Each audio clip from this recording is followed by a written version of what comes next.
Okay, welcome everybody. I have a microphone for our online audience. You can all obviously hear me. Thanks for coming today to this inaugural faculty talk event called Tangents. I'm not going to say too much before Ethen gets up here. I just want to thank our directors, Mimi, Mark, and Jennifer for the support to get this going. We've been trying for several years to set up a series of events that takes advantage of the diverse interests and collective passions that our faculty have. And so now we're finally able to offer this here this spring with 5 talks. I think that you all realize as architecture students that architecture, probably more than any other professional major or professional field, draws on many other fields and many other outside disciplines. In fact, you are expected and required to be competent in many other fields and disciplines. And so I hope that part of what this series of talks does is exposes our faculty's outside interests, and in that way encourages you all to do the same thing. The word tangent comes from the 16th century. A Danish mathematician used the word first to describe the meeting of two shapes that meet at a point without intersecting. And so etymologically speaking, the word tangent, it's structured by 2 different terms that means touching at a point. And so all of these talks are going to come in from the outside of architectural education and just touch it at a point. So all of our 5 talks this spring are coming in and related to architecture while not being something that we offer in terms of architecture curriculum in the school. So today we'll have Ethen's talk, and just to run quickly through the calendar of events, 10 days from now on Thursday the 19th, we'll have Zachary Mead talking about designing alone, lessons from a sole proprietorship. Thursday on April 2nd, David Gill will talk about a talk titled Byproduct and Materiality, Meaning, and Making. Monday, April 13th, Yim Zhu will talk about China's dialogic with contemporary architecture. And then finally, the 5th talk will be on the 20th of April. That's another Monday. Philip Raw, his talk is titled Sensing the Site. All right, so I won't take up any more time. Please welcome Ethen Wood.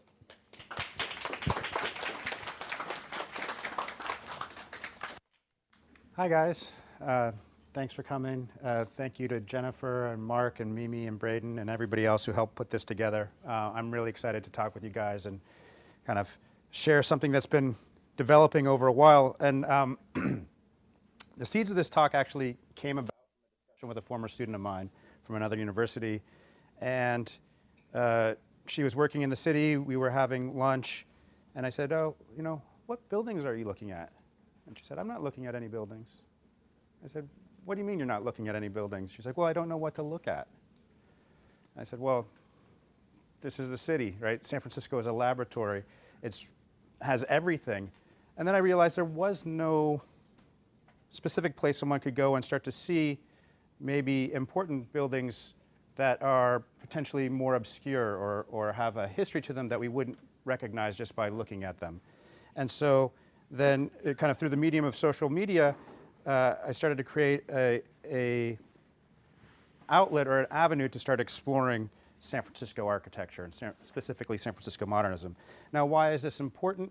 Well, as students, we always have to look at buildings, and we're lucky that San Francisco has kind of one of everything, right? We have Richard Neutra, we have Frank Lloyd Wright, we have Eric Mendelsohn, we have SOM, we have all sorts of things. They're here for us to look at, they're here for us to experience, to see the scale, to see how it fits into the context, to see what works, to see what doesn't work.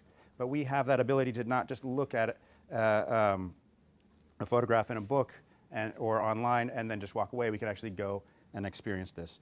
Now, the second part of this is that I was born and raised in San Francisco. I have a vested interest in how San Francisco grows and develops.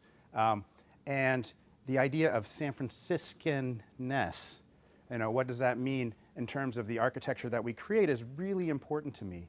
And the only way that you can start to understand that is to look at it as a lineage, right? A period of time of how certain projects plug into that, what we learn from them, how they grow, what patterns we see. You guys may or may not have read Kenneth Frampton's essay from late 70s, Critical Regionalism. But whether or not you look at that, you can just look at patterns and say, like, what's happening? What's been built? Why has it been built? What feels like it's appropriate here and what feels like it could be built anyplace else? And so with that, I'll kind of jump in and start to talk about some of the projects here. Maybe, or maybe not. All right. Painted Ladies, right?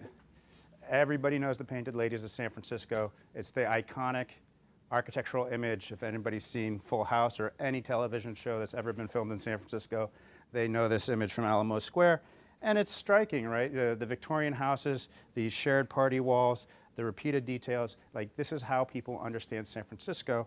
And it's pre-modern, right? That it's referencing another time from another country, another process of construction, and it's got, you know, if anybody's ever lived in one of these houses, small cellular rooms, not a lot of light. It's kind of like a rabbit warren. You're walking through it. And so what does that mean, you know, to this place? This is the kind of foundation, the framework of how we start to see the city. And so as I was thinking about modernism, I was telling Braden this earlier, the idea of it started to expand. It started off thinking about international modernism, and then it reached further and further. And so this is the Flood building. You guys know the Flood building, right? I imagine any of you who've taken BART has seen this. This is 1904. And the reason that I'm including this is that it feels like a reference to Burnham and Root, right? It's early steel architecture in San Francisco. At the time that this was made, this was the largest building in San Francisco. It's hard to believe this was a skyscraper, but it was, right? It's also full of rich history, right? Dashiell Hammett worked here while he was, before he was doing his writing for the Maltese Falcon and the Thin Man series, which if you guys don't know that, you should. They're fantastic. And the inside, which you can see in the upper right, is just amazing. It's hard with the light here, but it's got these beautiful slabs of book-matched marble that go down all the hallways, right? It looks like Adolphe Loos's Bar Americain. It has this idea of this very minimal decoration, but it's just rich. And every time I go into that building, I think, like, God, like, I just wish I had a budget like this, right? So, 1904, and you know the other thing that's really interesting about it is it's San Franciscan in that it's dealing with the unique geometries of Market Street, dealing with the rest of the grid, right? And we take that for granted now, but this kind of prow shape is really interesting. So then it's this layer cake of different styles, but really modern in construction. Here it is under construction, right? And all of a sudden it feels totally different, right? We see it stripped naked, and you're like, oh, like there are horses and buggies. And then they're making this extremely modern building in San Francisco that we walk by every day, necessarily in that genre. Moving ahead 2 years, right? We had the earthquake in 1906, and sure, is the connection?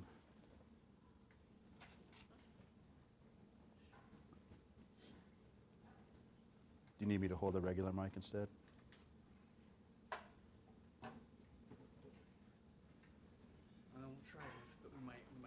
Okay. So, you know, and during the destruction from the earthquake and the subsequent fire, half of the city was homeless. So if you think whatever our homeless problem is now, kind of rethinking what that meant if half of San Francisco is homeless and how we'd start to deal with that. But the secondary issue is that now the city is rebuilding, right? The city is trying to reestablish itself, and how much of it is modeling on the old ideas and how much of it is kind of acknowledging new technology, new systems, right? So here's some of the earthquake sheds that were set up around the city. Dolores Park, the Presidio, were all filled with little, what we would now call micro-housing, right? Each one of these was 200 square feet. You would have families in them. I mean, we have precedents for how to deal with the homelessness crisis here in San Francisco. But kind of moving forward from this, the idea is how do we rebuild? What image does San Francisco want to convey to the rest of the world, and how does it want to show itself, right? So this is the Roos House by Bernard Maybeck. I'm hoping you all know who Bernard Maybeck is, right? One of the pioneers of the arts and crafts movement in California.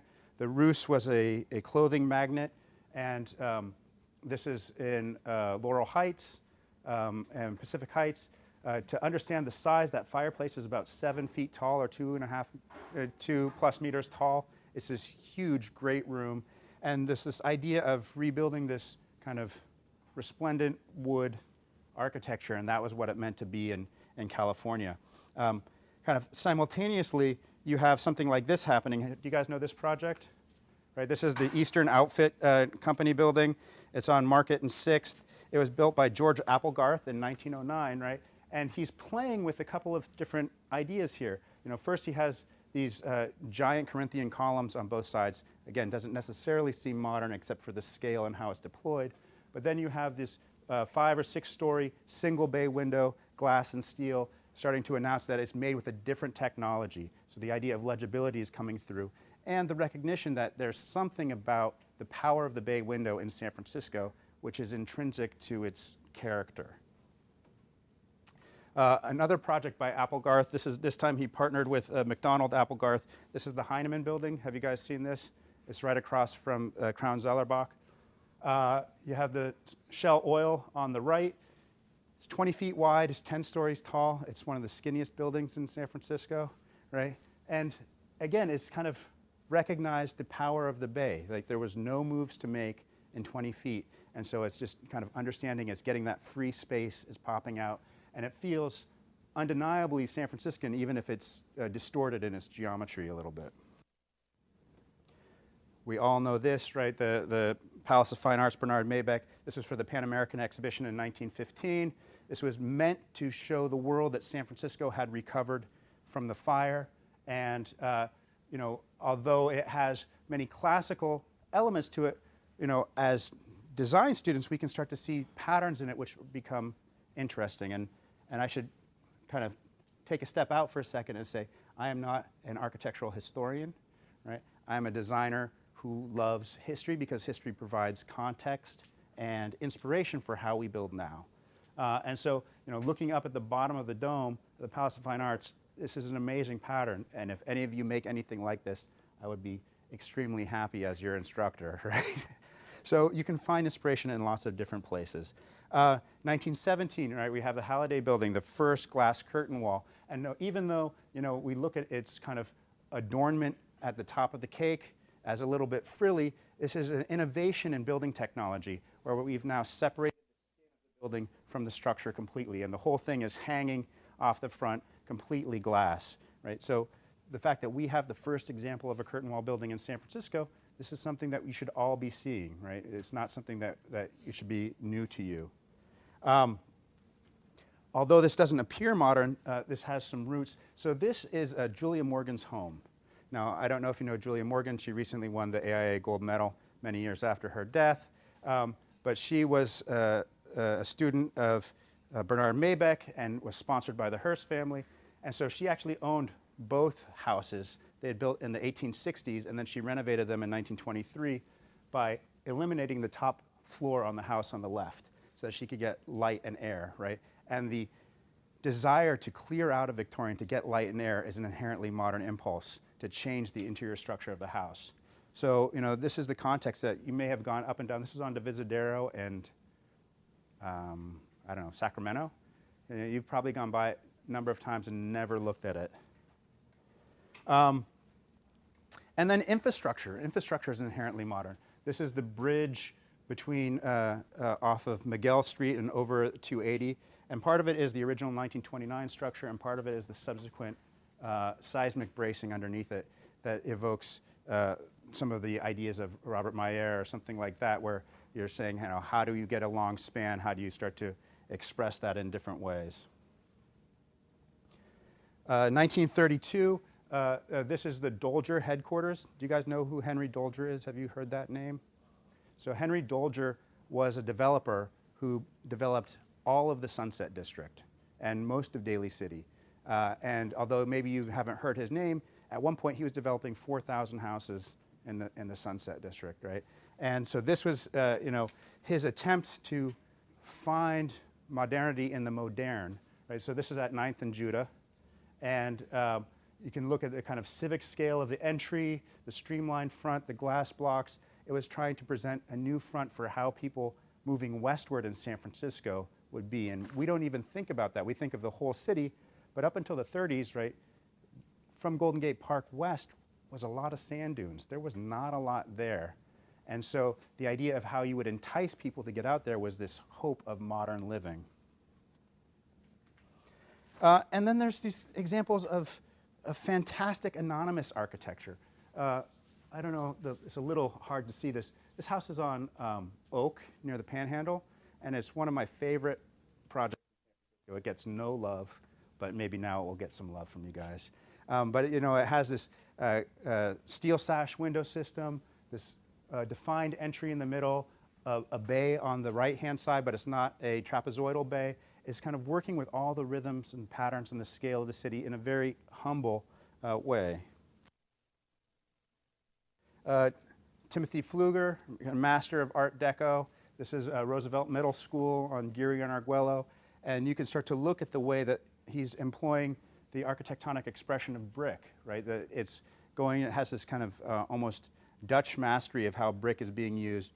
But then the glass is infill between here. So the language, even though the material feels a little bit older, it's about frame and infill and using it in a completely modern way. And as I'm going through these, have you guys seen any of these buildings? Do they seem familiar? And when you were looking at them, did you think like, oh, this is good? Or you're just like, hey, there's something? A little of both?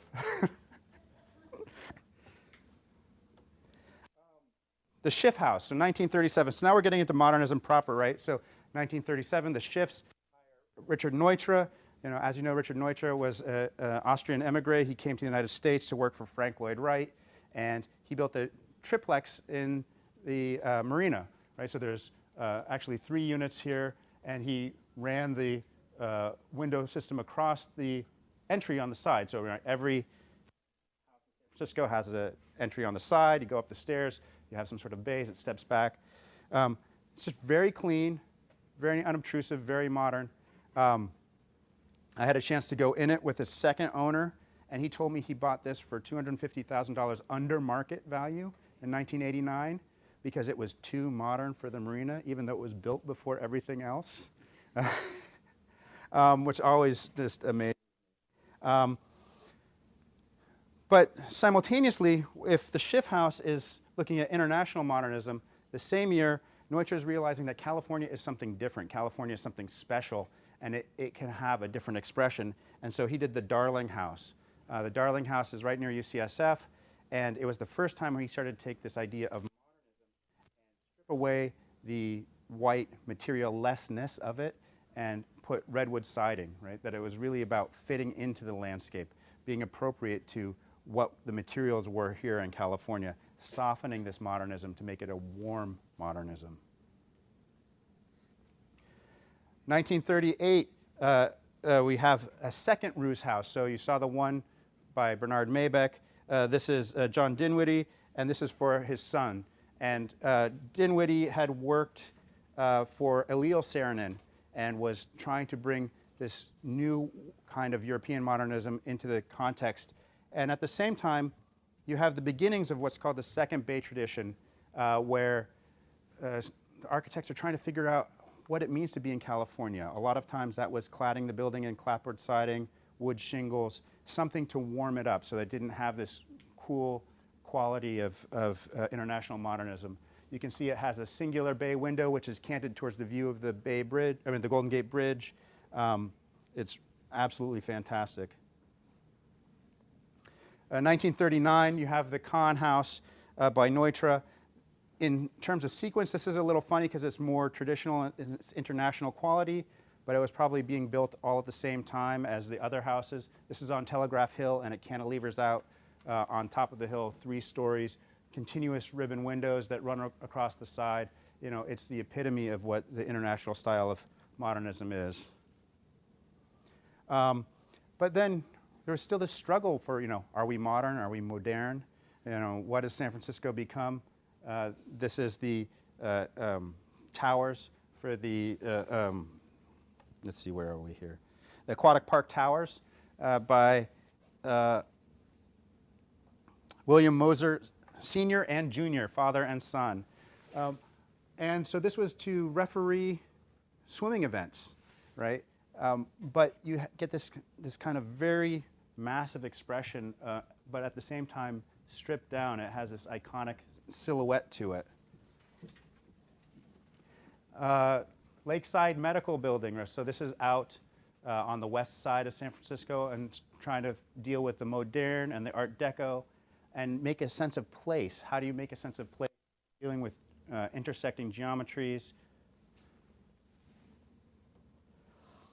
And another anonymous building. This is a beautiful apartment complex in Russian Hill. I don't know who the architect is. I've been trying to find out for years.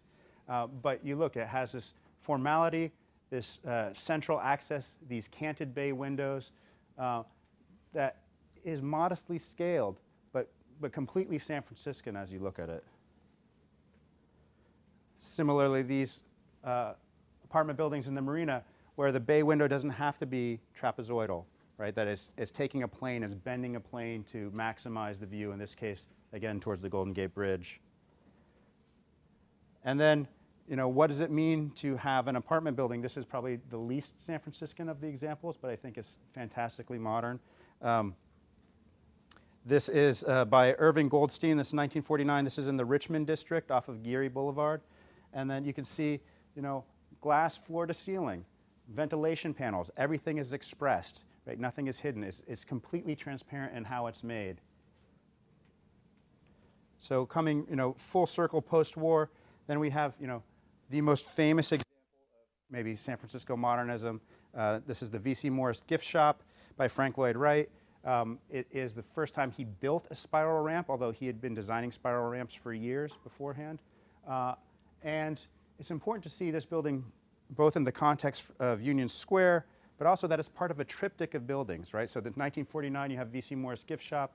1959, you have the Guggenheim Museum. 1969, you have the Marin County Civic Center, all of which have these circular or ovoid atria and some sort of upward movement through them. And you can see that he's working with the same theme throughout all of these periods of time. And we have two of those, right, the bookends of those in Marin County and V.C. Morris here. And so we should really be visiting them, understanding them.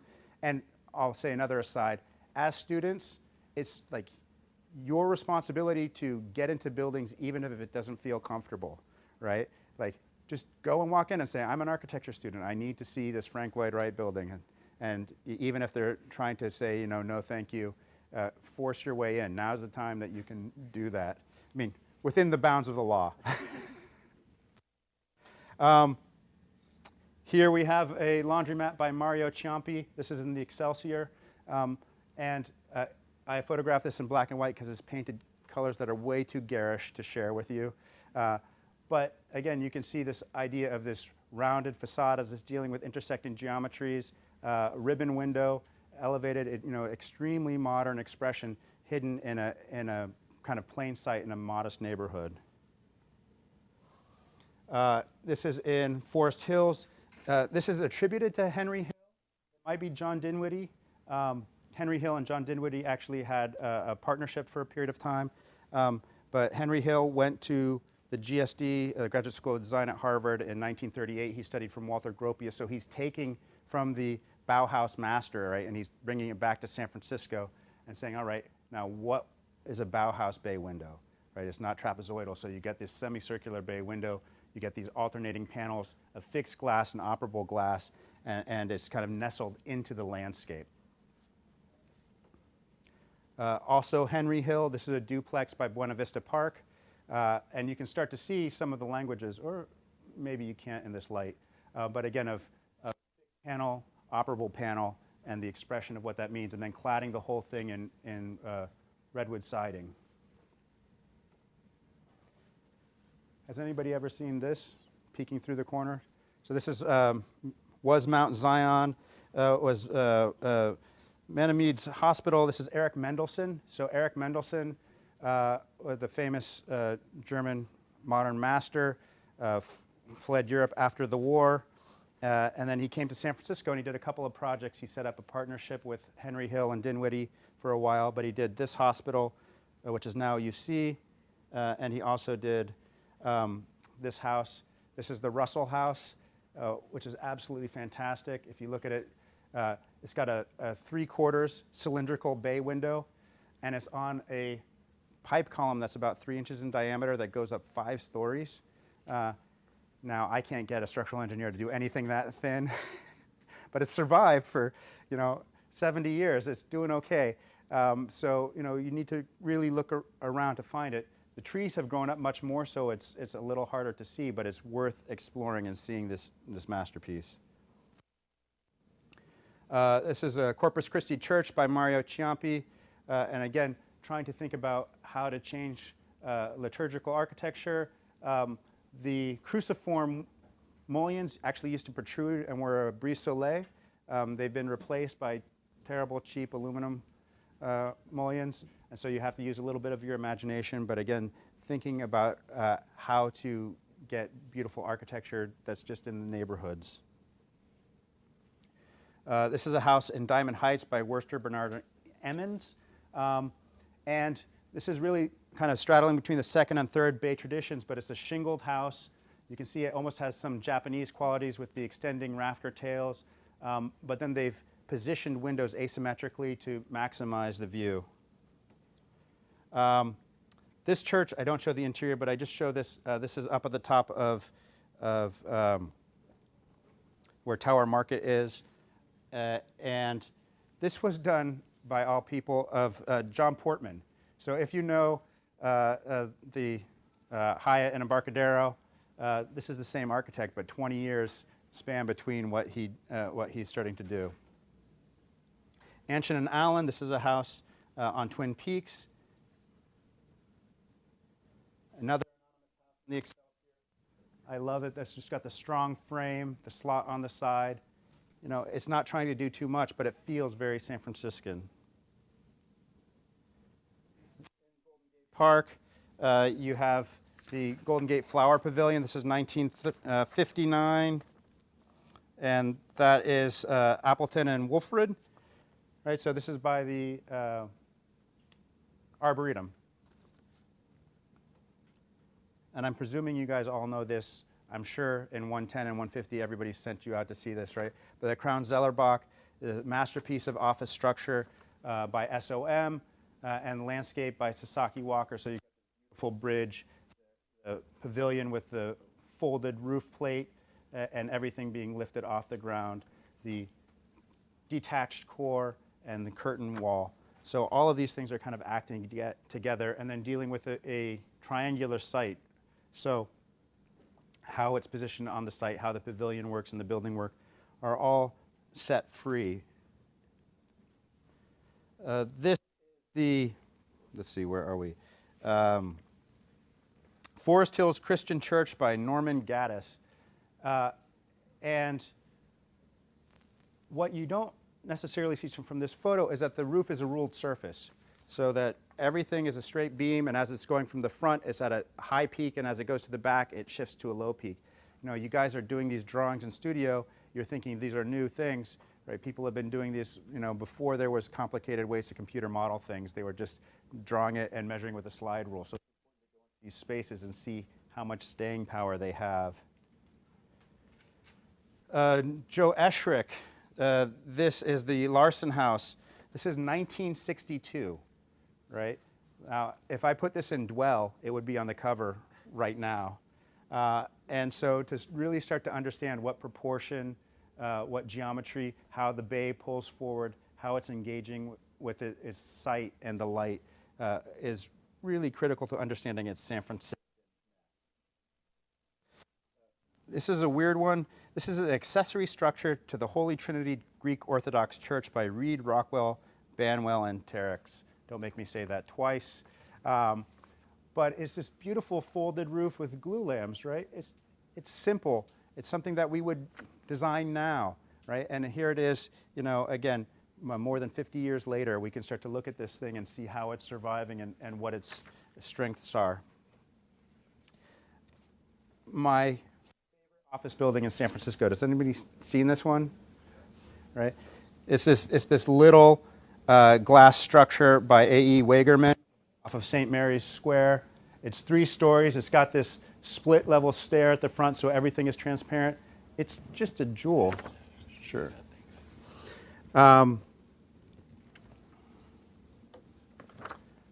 Diamond Heights, right? Have you guys been to Diamond Heights? Have you been up to Diamond Heights? Diamond Heights was an entire experiment in modernism in San Francisco. It had been covered with green and goats, right? It was this kind of random place. And Joe Eichler, who is a developer, started to approach the hill and started to think how to reshape it. And there was a lot of alternate views of what might have happened here, but these were what were built. So these were apartment buildings by Cohen and Leverson. And you can see that although they don't have the bay proper, they have the balconies that protrude out into that space and start to get the bay effect. So again, Joe Eichler, who did a lot of developments in the peninsula and in the North Bay, had an ill-fated attempt at making a tower. He made a beautiful tower, right? This is 999 Green Street with Claude Oakland and Nell Green. This almost destroyed his company. His son almost left and kind of took that apart, and Joe Eichler kept the top 2 units for himself. But it is spectacular, it is muscular, it's very evocative in its forms and geometries, and it's coming out of this post-war housing boom. What Eichler made for the rest of people is something like this, right? So this is also in Diamond Heights. It has almost a Schindler-esque vibe with the carport and balcony beneath it. And here you can start to see variations of the model by Claude Oakland with vertical windows, with CMU walls, with shading trellises. In 1967, SOM does the Alcoa building out by the Embarcadero. I know you guys have all seen this one. Its significance is that this is one of the first times where the structure is pulled to the outside of the building. So rather than being inboard of the curtain wall, it's outside of it, and it's expressing all the dynamic qualities of the seismic landscape in which we're living. And modernism can also straddle this line between architecture and art. This is the Safety Wall by Stephen Novak, 1968. So this is above Diamond Heights where Clipper comes into Market Street. And this was to keep cars from careening off the edge into the back of all those beautiful Eichlers I showed you earlier, right? So rather than putting a building there, this piece of modern sculpture was installed.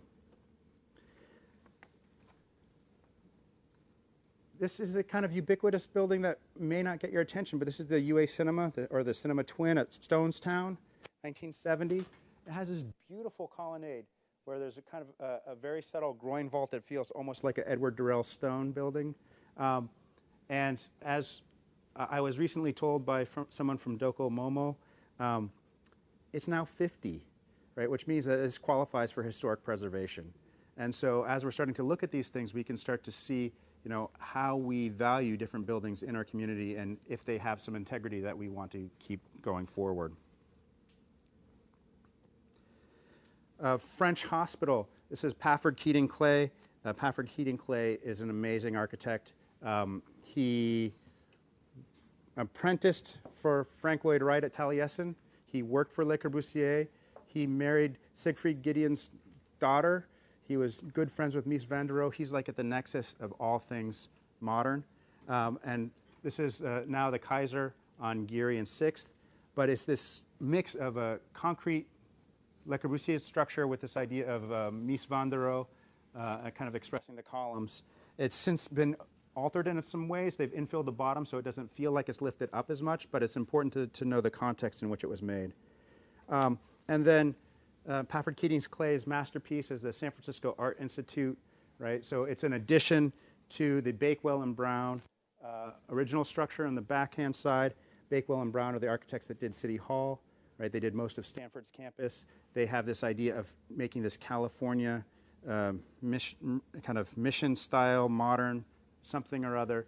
And Keating Clay put this Le Corbusier-esque addition to the back, and I even question saying esque because he basically stole all the details from Le Corbusier's atelier and put them in here. So the original handrails, the light scoops, this amazing ramp that cuts through the middle and goes 2 stories through the building. The brise soleil on the outside is absolutely fantastic. St. Mary's Cathedral, Pierluigi Nervi and Pietro Beluschi, right? Again, looking at ruled surfaces. Here, everything done with straight lines. they made this grand cathedral, and if you look at the interior, it comes down to these 4, what I call kind of elephant foot columns. Everything is held apart. You can see that there's this cruciform of glass between each of these shells. It's absolutely spectacular. Villacourt fountain, some people hate this. I happen to love it, but again, context is everything. You have to remember that when this was there was 12 lanes of elevated freeway between the city and the Embarcadero.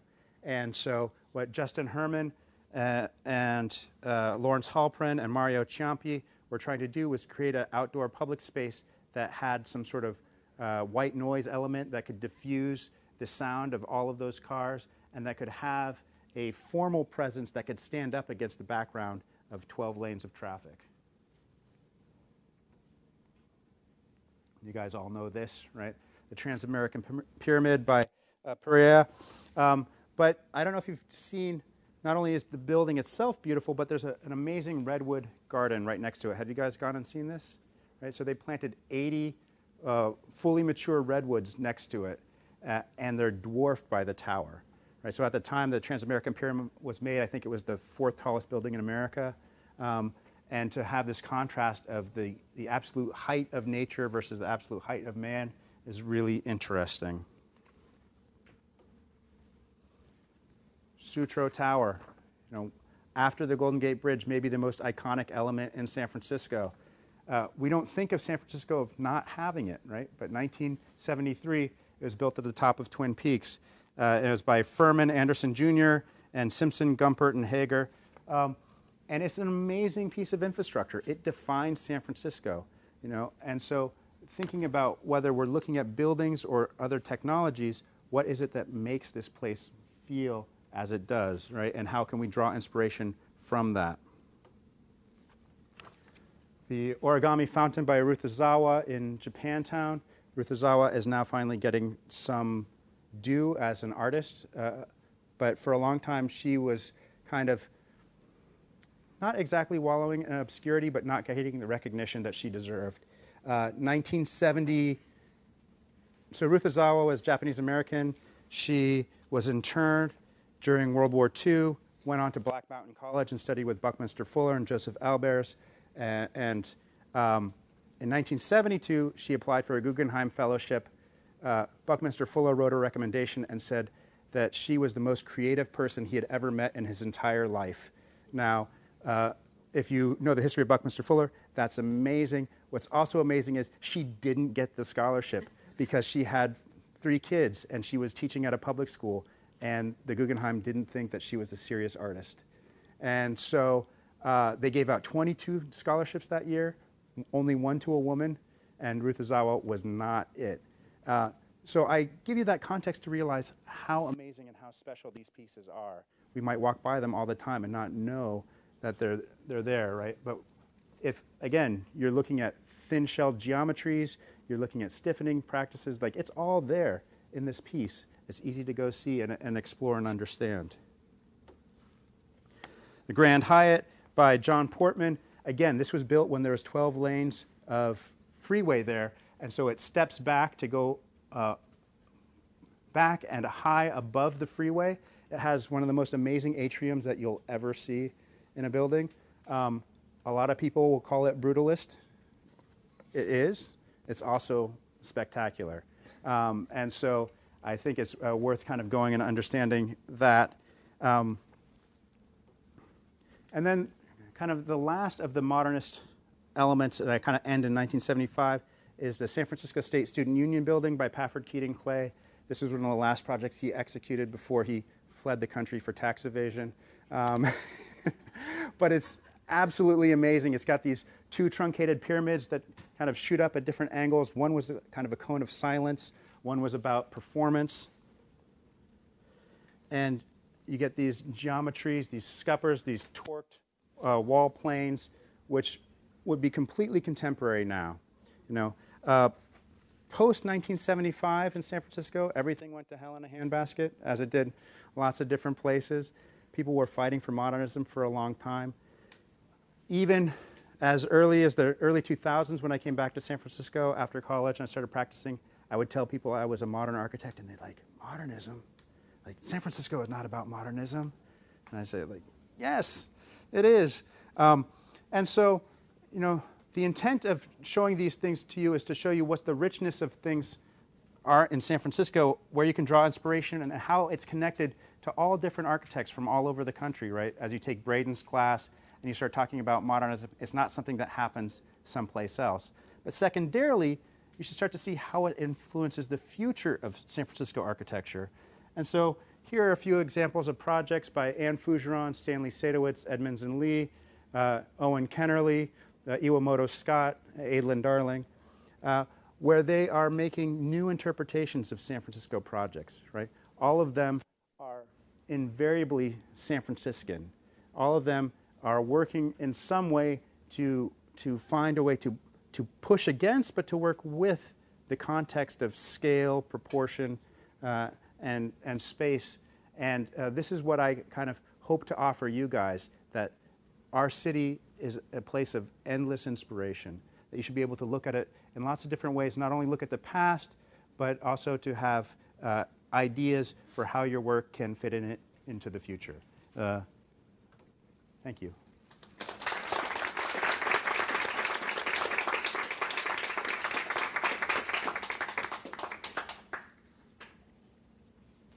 If anyone has any questions, I'm happy to answer them. Yeah? If you guys could just pass around the microphone to ask any questions. Yeah. I was just wondering what the second building on the last slide was. The This black, one? Yeah, yes. That's Condos by Stanley Sadowitz. Thank you. Yeah.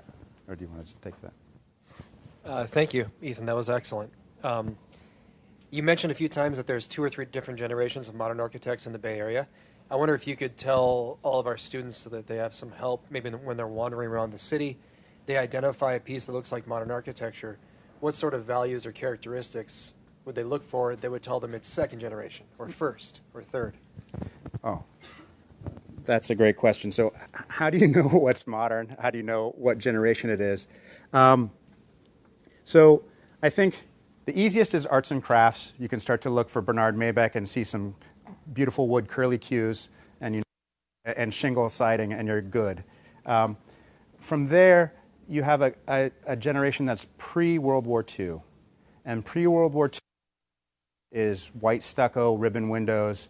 It'll have a free facade. It'll have some sort of pilotis. Then after World War II, a lot of the architects had been in the Navy. They came back to San Francisco or the Bay Area and started to work, and they were trying to find this balance. And so they would kind of, the second generation of the Bay tradition is often shingled. It will have extending eaves to it. And then the third, that wood quality, but oftentimes it's with horizontal clapboard siding. Sure.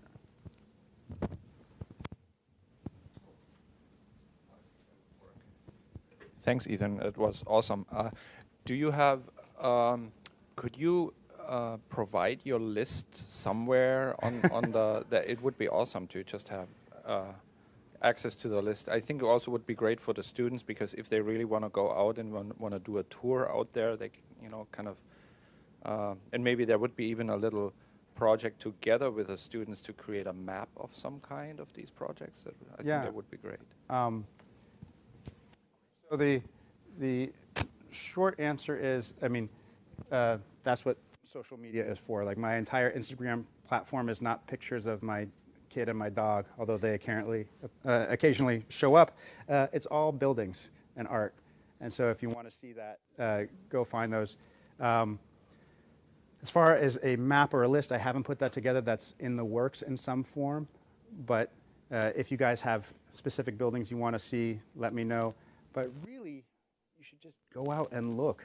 You should hoof it, right? It's 7 miles by 7 miles. It's not that hard to find buildings and to find things that are interesting. You just have to go out and not Uber for a minute and walk around and look.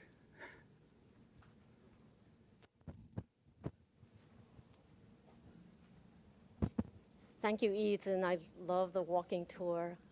You mentioned that essay So in Daron's review last week, we mentioned critical of the literal and phenomenal transparency, and then you also brought up a critical regionalism by Kenneth Frampton, and we had actually traded notes that that's another important essay. So what aspects what aspects in that essay would you say is the critical regionalism characteristic of what you just shared with us? And I know it's a very broad question. Yeah, Yeah. it'll be. It'd be hard for me to point to a specific part in the essay without kind of looking at it to refamiliarize myself, but I think you can start to look for underlying patterns, repetition of not necessarily native, but vernacular architecture. So for residential, right, and for most of San Francisco for many years, it was all residential, or a majority of it was, that we have the 25-foot wide lot. You have a biased entry. You have a bay window, which is protruding out to get extra square footage. You have a proportional height that's a vertical rectangle to maximize the 40-foot height limit. Oftentimes it's under that.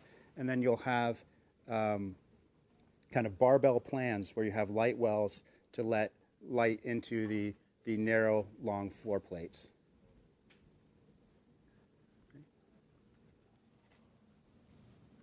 I just want to encourage you to share your Instagram label. There you go. Just one more time. And also, Docomomo does actually have maps, I believe, on their website, if you want to talk a little bit about that. Yeah. So do you guys know about Docomomo? So Docomomo is an organization that's dedicated to documenting and preserving modern architecture throughout the United States. We have a chapter here, Docomomo NorCal. And they have fantastic maps of, 50 or 60 buildings in the city. The AIA-SF also has a list of 25 of its favorite buildings, a lot of which overlap, although some will be a little bit more contemporary. And, there's also guidebooks. There's, all of these architects in the architectural world are significant and famous. You can find books on them. Like, there's no shortage of books on William Worcester, right? There's no shortage of books on Frank Lloyd Wright. You can find these things. So. Okay. Thanks, guys.